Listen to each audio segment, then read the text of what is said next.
Hello everyone. Today we are going to look the chapter Ascaris lumbricoides. तो इसमें सबसे पहले कॉमन नेम इसका क्या है, that is the roundworm. ठीक है, अस्केरी लुम्ब्रिकॉइड्स मतलब क्या होता है, कॉमन नेम इसका क्या है, roundworm. After that the history and distribution. तो जो अस्केरिस लुम्ब्रिकॉइड्स है, ठीक है ना, वो ऑब्जर्व हुआ और डिस्क्राइब हुआ बहुत एंशिएंट टाइम से. ठीक है, पहले हम इसको sometime we were confused by with the name that earthworm. ठीक है, इसका साइंटिफिक नेम लुम्ब्रिकॉइड्स है क्योंकि ये it resemble from the earthworm Lumbricus. ठीक है, लुम्ब्रिकस अर्थ बॉम से ये रिजेंबल करते हैं. आफ्टर द हैबिटेट, जो अडल्ट बॉम होता है वो लीव रहता है कहाँ पे, स्मॉल इंटेस्टाइन में, that is the 85% in jejunum and 15% कहाँ पे रहता है, इलियम में. तो अडल्ट बॉम कहाँ पे रहता है, इन द स्मॉल इंटेस्टाइन. 85% ज्यूजेनम में रहता है और 15% इलियम में रहता है. और जो राउंड बॉम, जो एस्केरिस लुम्ब्रिकॉइड्स होते हैं, सबसे लार्जेस्ट नीमेटोड पैरासाइट होते हैं किसमें, ह्यूमन इंटेस्टाइन में. जो राउंड बॉम होता है इसको हम लोग बोलते हैं एस्केरिस लुम्ब्रिकॉइड. ये क्या होता है, लार्जेस्ट नीमेटोड होता है, that is the parasite in the human intestine. अब हम लोग मॉर्फोलॉजी की बात करते हैं. जो अडल्ट बॉम्ब होता है वो लार्ज होता है, बड़े होते हैं, दे आर सिलेंड्रिकल बॉम्ब्स. क्या होते हैं, बड़े होते हैं और सिलेंड्रिकल बॉम्ब्स होते हैं. ठीक है ना, और विथ कैसेट एंड्स होते हैं, टैपरिंग एंड्स होते हैं. और जो उनका एंटीरियर एंड होता है वो ज़्यादा पॉइंटेड होता है दैन द पोस्टीरियर एंड. तो एंटीरियर एंड क्या होता है, ज़्यादा पॉइंटेड होता है दैन पोस्टीरियर पॉइंट. उसको होते पेल पिंक होते हैं. ठीक है ना, कैसे होते हैं, पेल पिंक होते हैं और फ्रेश कलर जब फ्रेशली पास्ट होते हैं स्टूल में. ठीक है, बट बिकम वाइट हो जाता है जब आउटसाइड द बॉडी. तो कैसे होता है, पेल पिंक होते हैं या फिर फ्रेश कलर्ड होते हैं. ठीक है ना, जब पास करते हैं स्टूल से, बट वो वाइट बन जाते हैं जब वो आउटसाइड द बॉडी आता है. तो कैसा होता है, पेल पिंक होता है या फ्रेश कलर्ड होता है. फ्लेश कटल जब वो फ्रेशली पास होते हैं स्टूल से, बट वो वाइट बन जब बॉडी के बाहर होते हैं. इनके जो माउथ होते हैं एंटीरियर एंड, ये 3 फाइनली टूथ लिप होते हैं. इसमें 3 फाइनली टूथेड लिप. ठीक है ना, 3 फाइनली टूथेड लिप होते हैं. 1 डॉर्सम एंड 2 वेंट्रोलैटरल. एक डॉर्सम होता है 1 डॉर्सम में और 2 वेंट्रोलैटरल में. अब ये तो हमने देखा adult worm. Now male worm. जो एडल्ट मेल बॉम है, ठीक है ना, वो लिटिल छोटा होता है than the female. Is little smaller than the female. ये मेजर करता है 15 से 30 centimetre in length and 2 to 4 mm in thickness. तो क्या हुआ, जो एडल्ट बॉम होते हैं वो छोटे होते हैं एज कम्पेयर टू फीमेल, और ये 15 से 30 सेंटीमीटर लेंथ में होते हैं, 2 से 4 mm थिकनेस में होते हैं. इनका जो पोस्टीरियर कर्व होता है वो कर्व होता है वेंट्रली, जो कि बनाता है हुक को, और उसमें 2 कॉपलेटरी स्पिक्यूल्स होते हैं. तो पोस्टीरियर एंड में क्या होता है, यहाँ पे लिखा होता है पोस्टीरियर. एडल्ट बॉम क्या होता है, एडल्ट मेल बॉम जो होता है छोटे होते हैं एज कम्पेयर टू फीमेल. ठीक है ना, और इनका जो पोस्टीरियर एंड होता है वो कर्व होता है वेंट्रली, और इसमें एक हुक होते हैं, एक हुक होता है और 2 कॉपलेटरी स्पिक्यूल्स होते हैं. फीमेल जो होता है वो बड़ा होता है एज कम्पेयर टू मेल, जो कि 20 से 40 सेंटीमीटर लेंथ में होता है और 3 से 6 सेंटीमीटर थिकनेस में होता है. इसका जो पोस्टीरियर एक्सट्रीमिटी होता है, इसका पोस्टीरियर एक्सट्रीमिटी आप देख सकते हो, इसका पोस्टीरियर एक्सट्रीमिटी स्ट्रेट होता है एंड दैट इज़ कॉनिकल. ठीक है, और जो इनका जो फीमेल है, जो उनका वल्वा होता है सिचुएटेड होता है मिड वेंट्रली. कहाँ पे होता है, मिड वेंट्रल साइड में होता है, मिड साइड में, और near the junction of anterior and middle third of the body. कहाँ पे होता है, एंटीरियर और मिडिल थर्ड ऑफ बॉडी के जंक्शन में. एक डिस्टिंक्ट ग्रुप हमें दिखता है, is often seen surrounding the worm at the level of the vulvar opening. हमें एक ग्रुप दिखता है कहाँ पे, एट द सराउंडिंग, मतलब कि जहाँ पे वल्वा खुलता है वहाँ पे हम लोग डिस्टिंक्ट ग्रुप दिखता है. इसको हम लोग बोलते हैं वल्बर बेस या फिर जेनाइटल गर्डल. क्या बोलते हैं, वर्बल बेस्ड बोलते हैं, जेनाइटल गर्डल बोलते हैं. और यही होता है जो फैसिलिटेट करता है मैटिंग को. ठीक है ना, वल्वा फिर लीड टू सिंगल वेजाइना, जो कि ब्रांच होता है किसमें, into the pair of genital tubules, जो कि वॉलेटेड लाई करता है through much of the posterior 2/3 of the body. ठीक है, जो जेनाइटल ट्यूब्यूल्स होते हैं ग्रेविड बम का, वो कंटेन करते हैं इनॉर्मस नंबर ऑफ एग.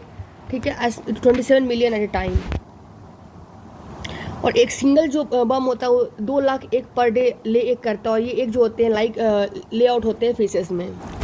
तो हमने क्या देखा, जो फीमेल होते हैं बड़े होते हैं एज कम्पेयर टू मेल. ठीक है ना, और पोस्टीरियर एक्सट्रीमिटी जो होते हैं स्ट्रेट होते हैं और कॉनिकल होते हैं. और वल्वा जो होते हैं मिड जंक्शन वेंट्रली लाई करते हैं near the junction of anterior middle third of the body. एक डिस्टेंस ग्रुप होता है, ठीक है ना, जहाँ पे वल्बल ओपनिंग होता है वहाँ पे इसको हम लोग वल्बर बेस बोलते हैं.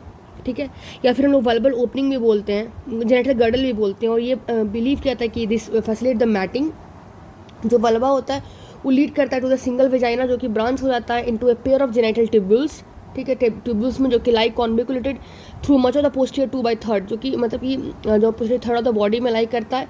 जो जेनाइटल ट्यूब्यूल्स है ग्रेविड बर्म का, ठीक है, जेनाइटल ट्यूब्यूल्स होता है ग्रेविड बर्म का, उसमें क्या होता है, बहुत सारे इनॉर्मस नंबर ऑफ एग होते हैं, और एक सिंगल बॉम्ब 2 लाख एक पर डे देते हैं, और ये एक कहाँ पे जाते हैं, फीसिस में चले जाते हैं। अब एक दो तरह का एक पास होता है, ठीक है ना, बम में, एक फर्टिलाइज और एक अनफर्टिलाइज। जो फर्टिलाइज जो एग होते हैं वो फीमेल ले करती हैं, और इनसेमिनेटेड बाई मैटिंग भी थे मेल। तो जो फर्टिलाइज एग क्या है, वो फीमेल लेड करती है, जो कि इनसेमिनेटेड होता है बाई द मैटिंग भी थे मेल से मैटिंग करने के बाद, और ये एम्ब्रियोनेटेड होता है और डेवलप करता है इनटू द इन्फेक्टिव एग, ठीक है, एम्ब्रियोनेटेड होता है और इन्फेक्टिव एग में डेवलप करता है। और जो अनफर्टिलाइज्ड एग होते हैं वो लेड बाई अनसेमिनेटेड फीमेल, या अनसेमिनेटेड फीमेल मतलब जो मेल से कॉन्जुगेशन नहीं किया वो रिलीज करते हैं, और ये नॉन एम्ब्रियोनेटेड होते हैं, और ये कैनॉट बिकम इन्फेक्टिव, और इन्फेक्टिव नहीं हो पाते हैं। जो स्टूल होता है, स्टूल में बोथ फर्टिलाइज्ड एंड अनफर्टिलाइज्ड दोनों होते हैं, और आइदर टाइप एलोन होते हैं, ठीक है। अब हम लाइफ साइकिल की बात करें तो लाइफ साइकिल में सिर्फ और सिर्फ एक होस्ट होता है, that is a natural host man, and there is no intermediate host. अब इन्फेक्टिव फॉर्म में ऑफ कोर्स कौन है, एम्ब्रियोनेटेड एग है। मोड ऑफ ट्रांसमिशन क्या होता है, इन्फेक्टिव फॉर्म जो होता है, इन्फेक्शन अकर होता है जब एक कंटेन करता है इन्फेक्टिव रैबिडिटी फॉर्म लार्वा, इससे इन्फेक्शन अकर जब एक कंटेन करता है इन्फेक्टिव रैबिडिटी फॉर्म लार्वा, उससे अलो किया जाता है। ए फ्रीक्वेंट मोड ऑफ ट्रांसमिशन होता है इस थ्रू द फ्रेश वेजिटेबल, जो कि फील्ड में ग्रो करता है, जो कि मैन्योर्ड होते हैं विथ ह्यूमन फीसेस, ठीक है। इन्फेक्शन कैन ऑल्सो भी transmitted through contaminated drinking water. तो इन्फेक्शन कैसे होता है, ठीक है, तो इन्फेक्शन जब होता है जब एक containing the infective rhabditiform larva अगर इस किसी ने ले लिया, ठीक है ना। और ये फ्रीक्वेंट मोड ऑफ ट्रांसमिशन होता है कैसे, फ्रेश वेजिटेबल से, ठीक है, जो कि ग्रो इन फील्ड होता है, जो कि मैन्योर्ड, जिसको ह्यूमन फीसेस ने उसको मैन्योरिंग किया गया है। Infection also transmitted through contaminated drinking water. अब children playing about in the mud can transmitted egg to the mouth through the dirty finger. तो चिल्ड्रन प्ले करते हैं मड में, खेलते हैं मड में, ठीक है ना, वो भी ट्रांसमिट कर सकते हैं एक को टू देयर माउथ के पास, ठीक है ना, to their mouth through the dirty fingers, ठीक है ना, डर्टी फिंगर्स के साथ। Where soil contaminated is heavily due to indiscriminate, जहाँ पे सॉइल कंटामिनेटेड होता है ज़्यादा due to indiscriminate defecation, egg sometime get airborne और along the wind swept dust and get inhaled, ठीक है ना। कभी कभी एयर कंटामिनेशन है, सॉइल कंटामिनेशन हैवी हो आता है, ठीक है ना, इनडिस्क्रिमिनेट डेफिकेशन के कारण, तो वहाँ पे एक जो होता है समटाइम उड़ जाता है और विंड के साथ, और उसको हम इनहेल कर लेते हैं, तो इनहेल्ड एग को भी सैलोइंग हो जाता है। अब डेवलपमेंट इन सॉइल, जो फर्टिलाइज्ड एग है वो पास हो आता है फीसेस में, इज़ नॉट इमीडिएटली इन्फेक्टिव। जो फर्टिलाइज्ड एग जो फीसेस में गया वो इमीडिएटली इन्फेक्टिव नहीं होता है, ठीक है ना, इसको अंडरगो करना पड़ता है period of incubation in soil before acquiring infertility, मतलब कि इसको अंडरगो करना पड़ता है period of incubation in soil before कि वो इन्फेक्टिविटी एक्वायर करे। जो एक होता है रेजिस्टेंस होता है to adverse condition and can survive for several year. एक जो होता है रेजिस्टेंस होता है टू एडवर्स कंडीशंस, और ये सर्वाइव कर जाता है सेवरल ईयर्स तक। डेवलपमेंट ऑफ जो एक होता है सॉइल में डिपेंड करता है on the nature of soil and various environmental factors. तो डेवलपमेंट सॉइल का इन एक ऑफ सॉइल डिपेंड करता है on the nature of soil का नेचर कैसा है, और वेरियस इन्वायरमेंटल फैक्टर पर भी डिपेंड करता है। A heavy clay soil and moist shady condition with temperature इतना, ये ऑप्टिमम होता है for the development of the embryo. और डेवलपमेंट यूजली 10 से 40 दिन इसको लगता है, ड्यूरिंग विच टाइम जो एम्ब्रियो जो होता है 2 बार मॉल्टिंग करता है और बनता है क्या, इन्फेक्टिव रैबिडिटी फॉर्म लार्वा, ठीक है ना, coiled up with in the egg. तो सॉइल में क्या हुआ, जो फर्टिलाइज एग हुआ वो फीसेस में गया, ठीक है ना, इमीडिएटली इन्फेक्टिव नहीं होता है, इसको अंडरगो ये पीरियड ऑफ इंक्यूबेशन जाता है सॉइल में बिफोर कि वो इन्फेक्टिविटी को एक्वायर करे। कैसे, जो एग होता है रेजिस्टेंस होता है टू एडवर्स कंडीशन और सर्वाइव कर पाता है सेवरल ईयर तक, ठीक है ना। और डेवलपमेंट होता है एक का सॉइल में डिपेंड करता है on the nature of soil और वेरियस इन्वायरमेंटल फैक्टर। ए हेवी जो क्लेई सॉइल होता है, जो मॉइस्ट सेडी लोकेशन में जहाँ पे टेम्परेचर कम होता है, उसमें एम्ब्रियो का रैपिड डेवलपमेंट होता है। और डेवलपमेंट यूजली 10 से 40 दिन उसको लगता है। ड्यूरिंग उस समय क्या होता है, एम्ब्रियो जो होता है 2 टाइम मॉल्टिंग करता है और बन जाता है इन्फेक्टिव रैबिडिटी फॉर्म लार्वा, जो कि कॉइल्ड अप रहता है विद इन द एग। अब डेवलपमेंट इन द मैन, जब सोलन एग पहुंचता है कहाँ पे, ड्यूडेनम में, लार्वा जो होते हैं हैच आउट होते हैं। तो क्या बोल रहे हैं कि जब ड्यूडेनम में जाता है तो लार्वा हैच आउट होता है। और जो रैबिडिटी फॉर्म लार्वा है ठीक है ना, एक्टिवली मोटाइल होता है। वो पेनिट्रेट कराता है कहाँ पे, इनिशियल म्यूकोसा में, और एंटर करता है पोर्टल वेन को में, और लीवर उसको कैरी करता है। उसके बाद वो हिपैटिक वेन में जाता है, इन्फीरियर वेना कावा में जाता है, right side of the heart में जाता है, और 4 दिन में क्या होता है वो लंग्स में रीच करता है, जहाँ पे वो दोबारा मॉल्टिंग करता है। अब जब डेवलपमेंट होता है लंग्स में, तो in about 10 to 15 days larva pierce करता है लंग की कैपिलरीज को और एल्वियोली में पहुंच जाता है। वो क्रॉल आप रेस्पिरेटरी पैसेज में आ जाता है। उसके बाद उसको हम लोग फिर से उसको सोलोइंग कर लेते हैं। फिर लार्वा मोल्ट करता है फाइनली, और बनता है क्या adult in the upper part of the small intestine, जहाँ पे सेक्सुअली मैच्योर होते हैं in about 6 to 12 weeks, and the gravid female जो होती है start laying egg to repeat the cycle. ठीक है, उसके एडल्ट वर्म का कितना लाइफ स्पैन होता है, 12 से 20 मंथ के लिए लाइफ स्पैन होता है। उसके बाद आता है पैथोजेनिसिटी एंड क्लिनिकल फीचर। जो डिजीज कॉज करते हैं स्केरिल लुम्ब्रिकॉइड्स, उसको बोलते हैं एस्केरिस। ठीक है, क्लिनिकल मैनिफेस्टेशन जो एस्केरिस में होता है वो कॉज कैसे होता है, इधर बाय द माइग्रेटिंग लार्वा और the by the adult worm. दो चीज़ करवाते हैं, या इधर माइग्रेटिंग लार्वा करवाते हैं या तो फिर एडल्ट वर्म करवाते हैं। सिम्टम जो कि माइग्रेटिंग लार्वा से आता है, तो क्या होता है, जो पैथोजेनिक इफेक्ट होता है ऑफ लार्वा माइग्रेशन से ड्यू टू एलर्जिक रिएक्शन होता है, and not the presence of larva as such. तो पैथोजेनिक इफेक्ट क्या होता है लार्वा माइग्रेशन का, और ड्यू टू एलर्जिक रिएक्शन के कारण होता है, and not the presence of larva as such, larva के प्रेजेंस के कारण नहीं होता है। देयरफॉर इसीलिए क्या बोल रहा है कि जो इनिशियल एक्सपोजर होता है लार्वा का यूजली एसिम्प्टोमेटिक होता है, एक्सेप्ट अगर लार्वा लोड बहुत ज़्यादा हैवी है तब दिक्कत है।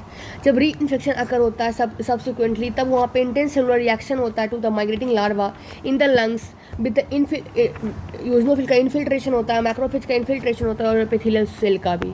ठीक है, उसके बाद बोल रहा है कि ये एस्केरी जो निमोनिया है ये करेक्टराइज्ड होते हैं बाय लो ग्रेड फीवर। इसमें लो ग्रेड फीवर होता है, ड्राई कफ होता है, एस्थमेटिक बीजिंग हो जाता है, यूरिटिक क्यूलेरिया हो जाता है, यूजनोफिलिया हो जाता है, और मोल्टेड लंग इन्फिल्ट्रेशन हो जाता है चेस्ट के रेडियोग्राफ में।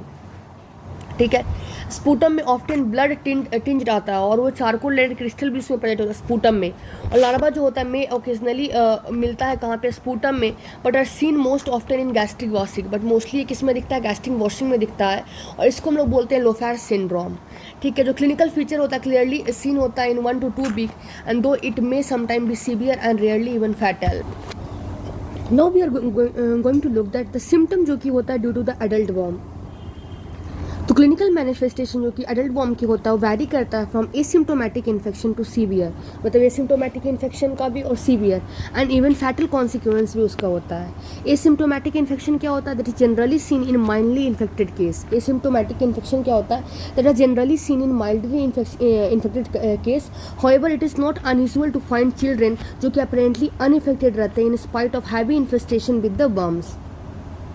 जो पैथोलॉजिकल इफेक्ट है जो कि प्रेजेंट होता है, they are caused by spoliative action, toxic action, mechanical effect and wandering effect. तो पैथोलॉजिकल इफेक्ट क्यों आता है, they are caused by the spoliative action, toxic action, mechanical effects and wandering effect. अगर हम देखते हैं कि स्पोलेटिव या फिर न्यूट्रिशनल इफेक्ट क्या है, तो ये दिखता है जिसमें बर्म का बर्डन बहुत हैवी होता है। ये बर्म जो होते हैं मे भी बहुत प्रेजेंट होते हैं इनॉर्मस नंबर में, कभी कभी 500 से भी ज़्यादा होते हैं। छोटे बच्चे में ऑक्यूपाइंग टू बहुत मतलब इनिशियल ट्रैक का बहुत सारा पोर्शन कवर कर लेते हैं। ये क्या करता है, इंटरफेयर करता है proper digestion and absorption of food के लिए।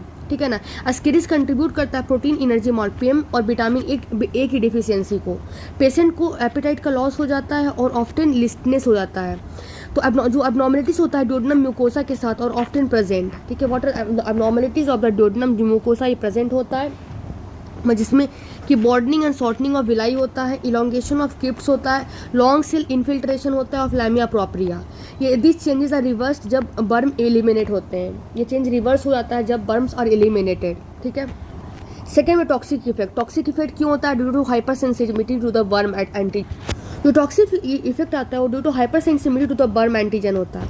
और मे बी मैनिफेस्टेशन कैसे होता है, फीवर के साथ, यूट्रिकुलेरिया और एंजियोन्यूरिटिक एडिमा, बीजिंग के साथ और कंजक्टिवाइटिस के साथ। ये मोर ऑफ्टन उन पर्सनस में दिखता है जो कि कॉन्टैक्ट में आते हैं विद द बर्म ओकेजनली। ठीक है ना, जैसे कि लैबोरेटरी टेक्नीशियन हो गया, ठीक है ना, एबोटियर वर्कर हो गया, जो कि सेंसिटिव होते हैं।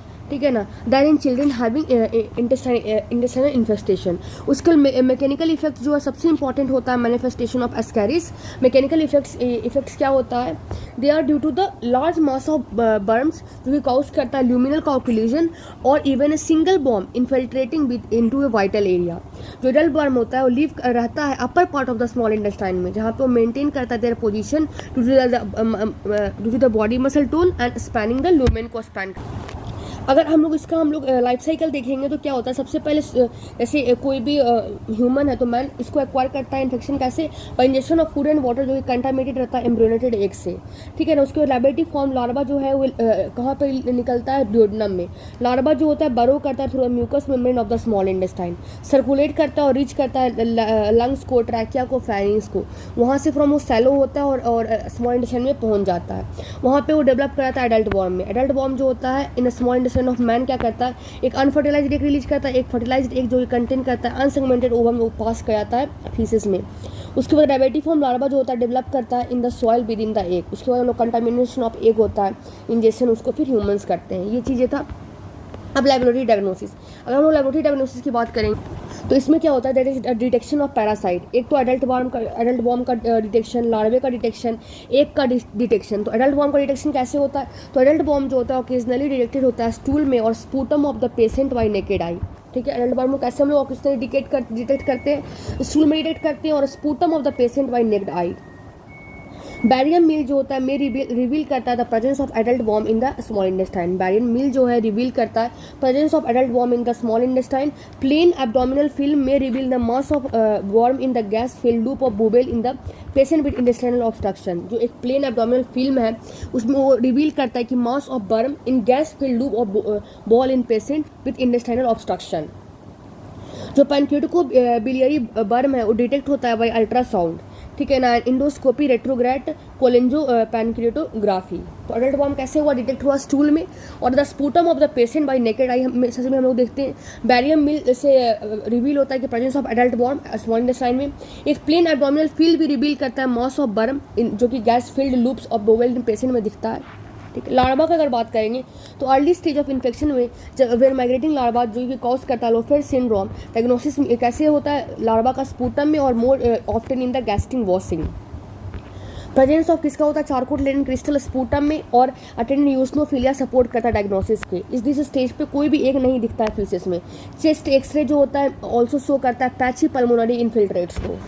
हम लोग एक की बात करेंगे तो that is definitive diagnosis of Ascaris is made by demonstration of egg in the faeces, ठीक है। हम लोग डेफिनेटिव डायग्नोसिस ऑफ एस्केरिस करते हैं that is made by the demonstration of egg in the faeces.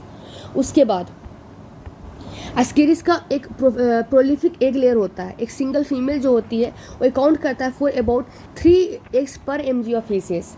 इस कंसंट्रेशन पे एक को हम लोग रेडली देख सकते हैं माइक्रोस्कोप से एग्जामिनेशन करके by saline emulsion of faeces. जो बोथ फर्टिलाइज्ड और अनफर्टिलाइज्ड एग होता है दोनों प्रेजेंट होता है। ओकेजनली एक तरह का दिखता है। जो फर्टिलाइज्ड एग होता है में समटाइम अपीयर डिकॉर्टिकेट हमें कभी कभी दिखता है और जो अनफर्टिलाइज्ड एग होता है वो समटाइम डिटेक्टेबल होता है बाय सॉल्ट फ्लोटेशन से। रेयरली जब इन्वेस्टिगेशन लाइट होता है एक डेमोन्स्ट्रेट होता है only by the concentration method. Egg में नॉट बी सीन अगर फीमेल मेल बम प्रेजेंट होता है as may occasionally be the case. Faecal film जो होता है ऑफ्टन कंटेन करता है many artifacts resembling the ascaris egg and care must be taken to differentiate them. और एक को हम लोग ऑल्सो डेमोन्स्ट्रेट करते हैं बाइल में that is by obtaining duodenum aspirate को हम लोग निकाल करके। सिरोलॉजिकल टेस्ट जो एस्केरिस का एंटीबायोटिक है हम लोग कैसे डिटेक्ट करते हैं बाय द हम लोग डिटेक्ट करते हैं इनडायरेक्ट हिमेटो एग्लूटिनिन से that is the IHA, indirect fluorescent antibody से that is IFA, enzyme linked immunosorbent ELISA से। और serodiagnosis is helpful in extra abdominal ascaris like Loeffler syndrome. तो किसे किसे करते हैं, इनडायरेक्ट हिमेटो एग्लूटिनेशन टेस्ट से करते हैं, इनडायरेक्ट फ्लोरोसेंट एंटीबॉडी से करते हैं, एंजाइम लिंक्ड इम्यूनोसॉर्बेंट एसिड से करते हैं। और सीरो डायग्नोसिस हेल्पफुल होता है किसमें, in the extra intestinal ascaris जैसे कि लोफर सिंड्रोम। ब्लड एग्जामिनेशन कैसे करते हैं, कंप्लीट ब्लड काउंट में show eosinophilia in early stage of infection, ठीक है। तो कंप्लीट ब्लड काउंट क्या शो करता है, eosinophilia in the early stage of invasion. Treatment, ठीक है ना, हम लोग several safe and effective drug are now available for the treatment of ascaris. क्या होता है, सीवियर सेफ और इफेक्टिव ड्रग होता है जो कि अवेलेबल होता है फॉर ट्रीटमेंट ऑफ एस्केरिस। ये इंक्लूड क्या करता है, पैरेंटल पैमोट, ठीक है. The parental mode that is 11 mg per kg once, that is maximum 1 gram. albendazole जो कि 400 mg once लेते हैं. mebendazole जो कि 100 ग्राम ट्वाइस डेली लेते हैं for 3 day and 500 mg one. Ivermectin भी लेते हैं 150 to 200 mg kg वंस. ये मेडिकेशन कॉन्ट्राइंडिकेटेड रहता है प्रेगनेंसी में.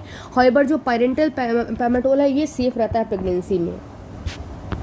पार्शियल इंटेस्टिनल ऑब्स्ट्रक्शन होता है, so be managed with the nasogastric suction, intravenous fluid administration and instillation of piperazine through the nasogastric tube. और कंप्लीट ऑब्स्ट्रक्शन रिक्वायर करता है immediate surgical invention. अगर हम लोग प्रोफाइलैक्सिस की बात करें तो एस्केरिस कैसे एलिमिनेट होगा? By the preventing faecal contamination of soil. तो एस्केरिस कैसे एलिमिनेट होगा? By preventing the faecal contamination of soil. जो एस्केरिस का एग होगा वो हाईली रेजिस्टेंट. एस्केरिस का एग जो है हाईली रेजिस्टेंस है, इसीलिए यूज ऑफ नाइट सॉइल, ठीक है ना, एस मैन्यूर हम लोग will lead to spread of the infection. इसलिए जो नाइट सॉइल को हम लोग मैन्यूर की तरह अगर यूज़ करेंगे तो इन्फेक्शन को बढ़ाएगा. Unless destruction of the egg is insured by proper composting, मतलब हम लोग प्रॉपर कंपोस्टिंग करना पड़ेगा एग को. Treatment of vegetable and the other garden crop with in water जो कि कंटेन करता है आयोडीन 200 ppm फॉर 15 मिनट. इससे क्या होता है? एग किल होता है, लार्वा ऑफ एस्केरिस भी और अदर हेलमिंथिस भी. और हमें अवॉइड करना है ईटिंग ऑफ रॉ वेजिटेबल. हमें इंप्रूवमेंट करना है पर्सनल हाइजीन में, और हमें ट्रीटमेंट करना है इन्फेक्टेड पर्सन का, specially the children. This was all about the ascaris. Thank you everyone.